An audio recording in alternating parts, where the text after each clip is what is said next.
Okey, dia mudah je. Klik kat sini, quick setting ni. Ada quick setting kan? Lepas tu pergi sini live TV. Okey, default kita kuliah. Kalau tekan play sini, tekan 2 pun boleh. Tekan play sini, dia akan terus pergi ke meja kuliah lah. So nanti kalau ada event nanti kan, nak buat macam ni pun boleh.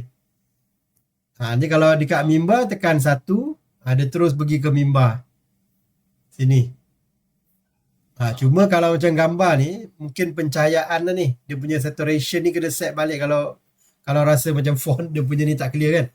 Ni kena ada orang duduk sini baru tahu ni, baru boleh set balik dia punya color warna dia tu.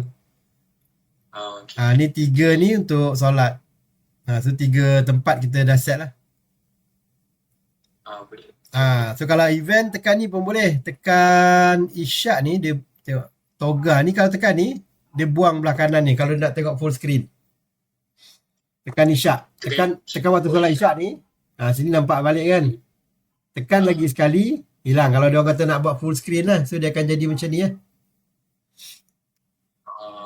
Dia lebih besar. Tekan 11 Februari ni, dia akan buang taskbar bawah ni. Ini apa ni? Okay. Ni kamera punya audio.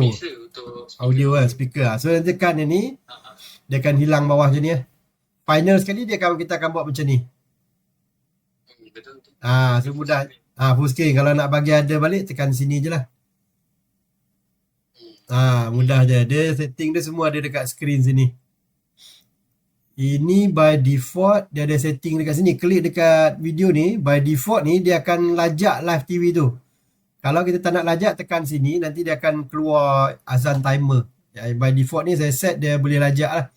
Mana kalau ada event, walaupun masuk waktu, dia bunyi beep, tapi still kamera tu still boleh jalan lagi. Dia ada setting dah. So mudah je. Dah habis, tekan ni je. Stop. And live TV dia akan run normal balik lah.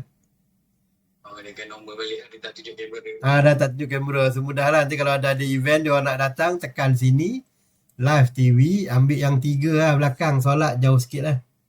Boleh nampak lagi banyak macam ni kan. So kalau ada orang duduk baris ni, nampak lah. Betul. Dia nak full screen, tekan ni je.